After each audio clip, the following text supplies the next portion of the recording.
Kלים Perek Zayin Mishnah Aleph, and we continue with Tanur and Kira and Klicheres. We are dealing with a kira. A kira is a stove.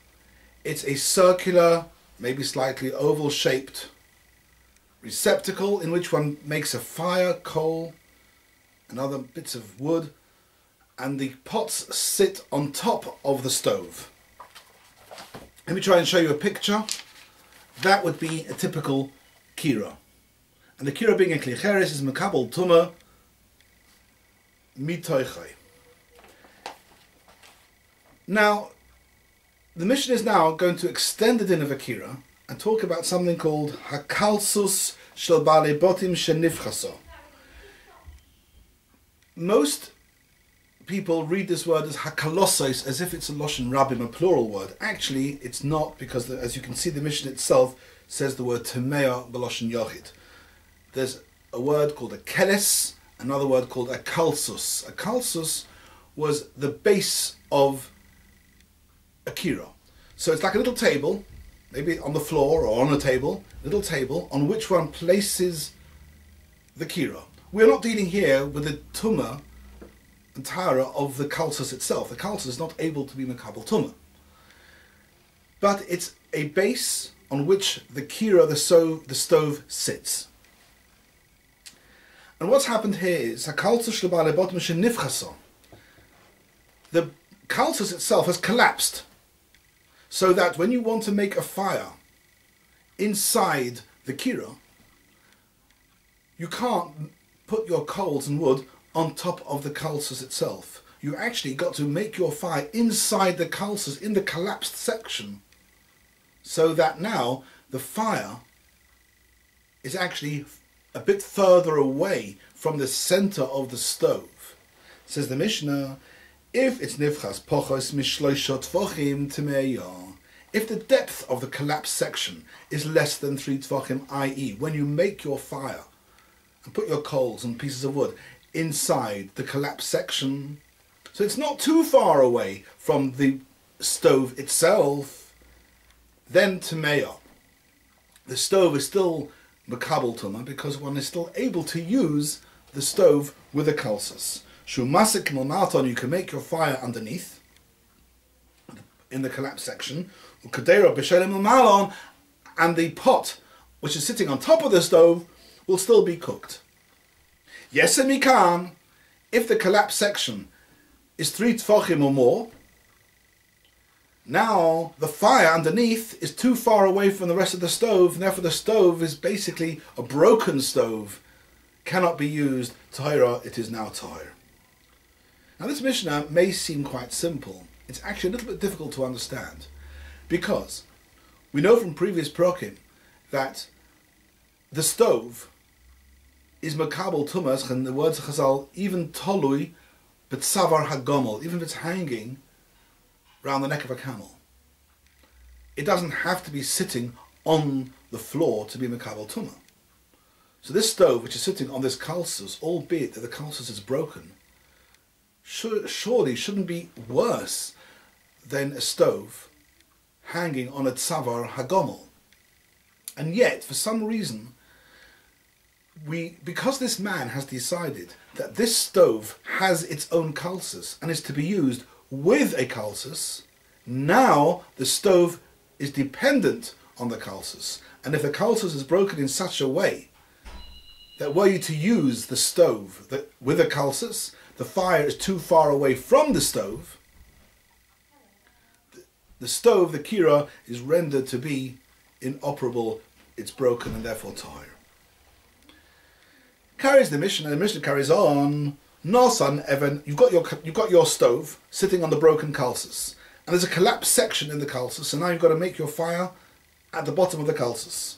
Nosan Evan oitzroir tahira. In order to make the fire a bit higher, you then just put a stone or a small rock inside the collapsed section. So now when you make your fire, it's nearer to the stove, within the 3 tvochim which we need. It's tahira, because that stone and that rock you put in there are not actually there b'derech kavua. They're just there derech arai. You still haven't repaired the situation by just putting a rock there. So it's tahir. You haven't done anything. Merocha batit. However, if you then cement the stone and the rock in with mud, mekabeles tuma mikan ul haba. That actually is a repair job to the stove. And like all dinim of Tana v'Kira, it's the Mericha Batit which creates the new kli. So repairing the kalsus with a stone and a rock and smearing, cementing it with a layer of mud, of tit, that is actually called a repair job to the stove. And mekabeles tuma mikan haba, the stove can now be mekabel tuma mikan haba. Now the last line of the Mishnah, which is actually a little bit difficult to understand. Says the Mishnah, Zu hoisot shuvas Rabbi Yehuda. This was the response which Rabbi Yehuda gave to the Chachamim in the case of the Tanur shenesonoi al pi haboir oi al pi hadus. This was a Mishnah which we learned earlier in Perek Hey Mishnah Vav, machlokas between Rabbi Yehuda and the Chachamim. This was a case where a Tanur, an oven, was situated above a boir.